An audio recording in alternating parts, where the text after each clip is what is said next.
घेऊन जरी तुम्ही देवेंद्रजींना जाऊन भेटला तरी तुम्हाला विचारणार, तुमचं काम मार्गी लावणार आणि तुमची प्रेमानं विचारपूस करणार. असं आपलं नेतृत्व हे तुम्हाला मला भाजपला राज्यामध्ये मिळालंय.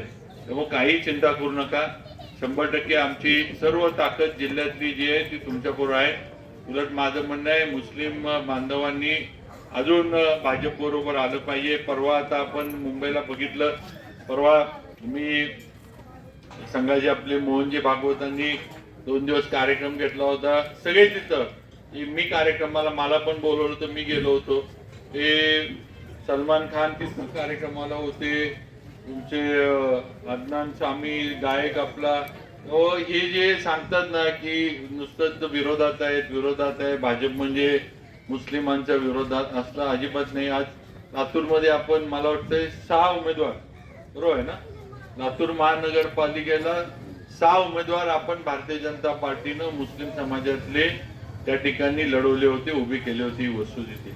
आज माझा सुद्धा मित्र इथं फिरोजबाई आहेत, ते सुद्धा सातारचे नगरसेवक आहेत आणि ते भाजपच्या कमळाच्या चिन्हावर निवडून आले आणि साध्या सुद्धा मतानं आलेले नाहीत.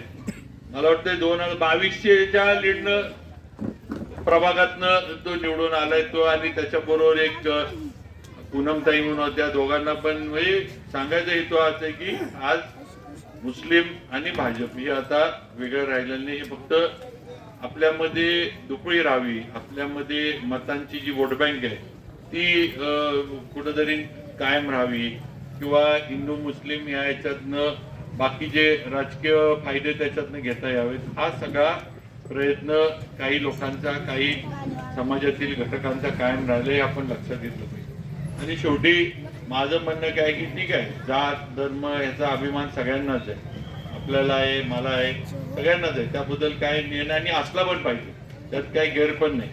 पण शेवटी राजकारण हे विकासावर झालं पाहिजे. आज आपला निवडून दिलेला लोकप्रतिनिधी आपल्यासाठी काय करतो. आज हे कॉन्क्रीटचे रस्ते असतील, आज एवढे हायवे जे आता लातूर पासून आपले हे कुठनं झाले, कसे झाले, कुणी केले, ह्या सगळ्या गोष्टीचा कुठेतरी आपण विचार केला पाहिजे. नुसतं म्हणजे भांडणं लावून राजकारणापेक्षा आज विकासाचं राजकारण आपल्या दृष्टीनं महत्वाचं आहे. उद्या जर नळाला पाणी चाललं नाही, उद्या जर रस्त्याला 100 खड्डेच असले तर आपण कशातनं जाणार आहे, कशातनं येणार आहे आणि काय आपल्याला हे होणार आहे ह्याचा सगळ्यांनी विचार केला पाहिजे. आणि आज तुम्ही राज्यात बघा, देशात बघा, सगळीकडे बघा, आज भाजप हे विकासाच्या दृष्टीने, आता परवाच मुख्यमंत्र्यांनी नागपूरला जाहीर तोपर्यंत लोकांच्या मनामध्ये हे असते की या माणसाला कधी ना कधी संधी दिली पाहिजे. आणि शेवटी ती समोर बसलेली जी आज लोकशाहीतले खरे राजे आहेत यांच्या माध्यमातून 100% तुम्हाला आज ना उद्या राजकीय याच्यामध्ये काम करण्याची संधी मिळेल. तुम्हाला सर्वांची साथ मिळेल. अभिमन्यूजींची साथ तर आहे, मार्गदर्शन आहे. आणि आता तुम्ही भाजपची ताकद तुमच्या मागे आहे, काळजी करू नका. आज आपला नेता देवेंद्रजी फडणवीस आहे.